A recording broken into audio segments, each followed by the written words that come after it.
కూర్మాపురంలో బెబ్బులని rescue team అయితే బంధించింది. పూణే నుంచి వచ్చిన ప్రత్యేక బృందం విజయం సాధించింది. 5 గంటల పాటు ఈ ఆపరేషన్ సాగింది. పులికి మత్తు ఇంజెక్షన్ ఇచ్చారు అధికారులు. వరుస దాడులతో ప్రజలను ఈ పులి అయితే వణికించిందని చెప్పుకోవచ్చు. థర్మల్ డ్రోన్లో ట్రాప్ కెమెరాలతో నిఘా పెట్టారు. రాయవరం మండలం మీదుగా ఈ ప్రయాణం సాగినట్లుగా తెలుస్తోంది. బంధించిన పులిని విశాఖకు అధికారులు తరలించినట్లుగా తెలుస్తోంది. వారం రోజులుగా సాగుతున్న పులి వేట ఎట్టకేలకు ముగిసిందని చెప్పుకోవచ్చు. అటవీశాఖ అధికారులకు దొరకకుండా కన్నుగప్పి తిరుగుతున్న పులిని కూర్మాపురం సమీపంలో అధికారులు విజయవంతంగా బంధించారు. ఈ భారీ ఆపరేషన్ కోసం పూణేకు చెందిన ప్రత్యేక రెస్క్యూ బృందాన్ని రంగంలోకి దించారు. దాదాపు 5 గంటల పాటు సాగిన ఉత్కంఠభరిత పోరాటం తర్వాత పులికి మత్తు ఇంజెక్షన్ ఇచ్చి దానిని అదుపులోకి తీసుకున్నట్లుగా తెలుస్తోంది.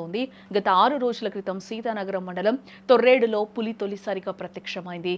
అక్కడ ఆవులపై దాడి చేసి చంపేయడంతో గ్రామస్తుల్లో భయం మొదలైంది. అయితే అది అక్కడితో ఆగలేదు. తన మకాంను మారుస్తూ రఘునాథపురంలో ఒక గేదెను, ఆపై ఎర్రపాలెంలో ఏకంగా 3 లేగదూడలను బలి తీసుకుంది. దీంతో పొలాలకు వెళ్లే రైతులు, పశువుల కాపరులు ప్రాణాలు అరిచేతిలో పెట్టుకుని గడిపారు. జిల్లా అంతటా ఎక్కడ చూసినా పులి ఎక్కడుంది, ఎవరిపై దాడి చేస్తుంది అనే చర్చలే వినిపించాయని చెప్పుకోవచ్చు. పులిని పట్టుకోవడం సామాన్య విషయం కాదని గుర్తించిన జిల్లా కలెక్టర్ వెంటనే నేషనల్ ఎక్స్పర్ట్ టీంను అయితే రప్పించడం జరిగింది. పులి కదలికలను కనిపెట్టడానికి అత్యాధునిక థర్మల్ డ్రోన్లను అయితే ఉపయోగించారు. దట్టమైన పొదల్లో పులి దాక్కున్నా దాని శరీర వేడిని బట్టి గుర్తించేలా ఈ డ్రోన్లు పనిచేస్తాయి. అలాగే అడవి పొలిమేరల్లో, గ్రామ శివారుల్లో ట్రాప్ కెమెరాలను ఏర్పాటు చేసి ప్రతి క్షణం నిఘా ఉంచడం జరిగింది. ఈ రోజు ఉదయం పులి రాయవరం మండలంలోకి ప్రవేశించినట్లు సమాచారం అందడంతో అధికారులు ఒక్కసారిగా అప్రమత్తయ్యారని చెప్పుకోవచ్చు. ఎర్రపాలెం నుంచి చెల్లూరు మీదుగా కూర్మాపురం వైపు పులి పరుగులు తీసింది.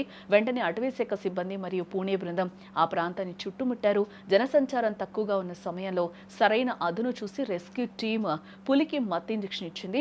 కొద్దిసేపటికే పులి స్పృహ కోల్పోవడంతో దానిని సురక్షితంగా బంధించి బోనులోకి ఎక్కించారు. ప్రస్తుతం ఆ పులిని వైద్య పరీక్షల నిమిత్తం భద్రత దృష్ట్యా విశాఖపట్నం తరలిస్తున్నట్లు అధికారులు కూడా చెప్పడం జరిగింది.